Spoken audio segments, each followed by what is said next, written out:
Friends, take अड्डा channel पर आपका स्वागत है। आज यहाँ पे हम बात करेंगे दीक्षा में निष्ठा के मॉड्यूल 4 में होने वाले कोर्स कला समेकित शिक्षा के बारे में। तो इसमें हमारा पहला प्रश्न है, क्या AIL स्थानीय विरासत के संपर्क को बढ़ावा देता है? तो इसका सही उत्तर होगा हाँ, यह हमेशा करता है। अगले प्रश्न की ओर चलते हैं। निम्नलिखित में से कौन से कथन सत्य हैं? यहाँ पे हमारे पास 4 कथन दिए हुए हैं, जिसमें हमारा सत्य कथन है, आमतौर पर हमारे आसपास उपलब्ध सामग्रियों का उपयोग करके कला को एकीकृत किया जा सकता है। अगले क्वेश्चन की ओर बढ़ते हैं।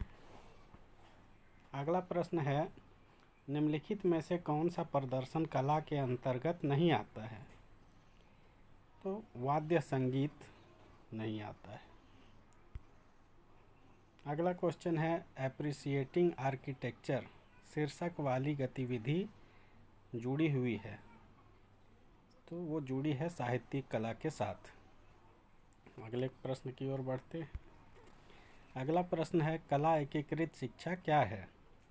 तो कला को पाठ्यक्रम में अन्य विषयों के साथ जोड़ना, यही है कला एकीकृत शिक्षा। अगला प्रश्न है, निम्नलिखित में से कौन सा AIL के अंतर्गत नहीं आता है? तो यहाँ पर हमारा सही विकल्प है सैद्धांतिक टिप्पणियाँ, नोट्स। अगले प्रश्न की ओर चलते हैं। अगला प्रश्न है, कला समेकित शिक्षा दृष्टिकोण किसमें मदद नहीं कर सकता? तो यह सही विकल्प है हमारा सही उत्तरों को याद रखने में। अगले प्रश्न की ओर चलते हैं। अगला प्रश्न है, निम्नलिखित में से कौन सा कथन सही नहीं है? यहाँ पे 4 कथन दिए हैं, तो इसमें हमको जो सही कथन नहीं है उसको हमको चुनना है। तो वो है कथन, AIL कक्षा में एक रास्ता जोड़ता है और सीखने को एक बोझिल प्रक्रिया बनाता है। ये हमारा कथन सही नहीं है। तो हमारा सही विकल्प यही हो जाएगा। इसको टिक करके हम आगे बढ़ते हैं। अगला प्रश्न है, कला समेकित शिक्षा दृष्टिकोणों में निम्नलिखित में से कौन सी विधि उपयुक्त नहीं है? तो सही विकल्प है परीक्षा में बेहतर करने के लिए पाठ्यपुस्तक की सामग्री को याद रखना। इसको टिक करके अगले प्रश्न की ओर बढ़ते हैं। अगला प्रश्न है, क्या माध्यमिक स्तर पर कला को सभी विषयों के साथ एकीकृत किया जा सकता है? तो सही विकल्प है हाँ, सभी विषयों के साथ एकीकृत किया जा सकता है। अगला प्रश्न की ओर चलते हैं।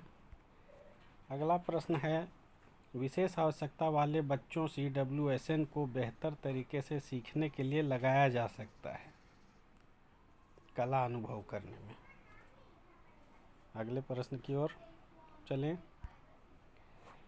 निम्नलिखित में से कौन सा कथन सही नहीं है? AIL शिक्षा शास्त्र प्रक्रिया पर केंद्रित है, न कि अंतिम उत्पाद पर। तो हमारा सही विकल्प है AIL बेहतर परिणाम के लिए सीखने की प्रक्रिया को शिक्षक केंद्रित बनाता है। इसको टिक करके हम अगले प्रश्न की ओर बढ़ते हैं।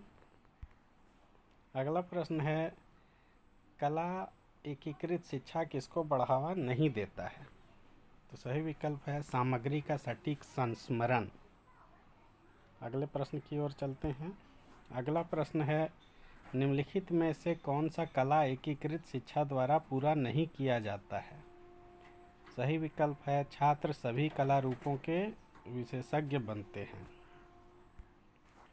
अगला प्रश्न है, कला समेकित शिक्षा में कला को क्या कहा गया है? शैक्षणिक उपकरण कहा गया है। अगला प्रश्न है, कला एकीकृत शिक्षा छात्रों को उनके प्रारंभिक वर्षों में कैसे लाभ पहुंचाती है? तो नए कौशल को पहचानने में मदद करके, ये सही विकल्प है। अगला प्रश्न पर चलते हैं। अगला प्रश्न है, शिक्षार्थी की कलाकृति उनके सामाजिक संदर्भों में जीवंतता लाती है। तो यह जो है सभी शिक्षार्थियों के लिए उपयुक्त है, यह सही विकल्प है। अगले प्रश्न की ओर चलते हैं। अगला प्रश्न है, निम्नलिखित में से किसे AIL दृष्टिकोण के रूप में नहीं सुझाया गया है? तो लिखित असाइनमेंट ये हमारा सही विकल्प है। इसको टिक करके हम आगे बढ़ते हैं। अगला प्रश्न है, मूर्ति कला के लिए निम्नलिखित में से कौन सा विकल्प सही नहीं है? तो जल रंग के साथ चित्रकारी ये हमारा सही विकल्प है। इसको हम आगे बढ़ेंगे टिक करके। निम्नलिखित में से कौन सा विद्यालय में स्थानीय कला और शिल्प को बढ़ावा देने में मदद नहीं करता है? तो इसके लिए हमारा सही विकल्प होगा चॉक और मौखिक विधि का उपयोग करना। अगला प्रश्न है, तो यहाँ पे हमारा 20 क्वेश्चन 20 का हमने जवाब दे दिया है। आप लोग भी प्रयास कीजिए सभी का जवाब देने के लिए। धन्यवाद। वीडियो आपको अच्छी लगी हो तो लाइक शेयर सब्सक्राइब ज़रूर करें।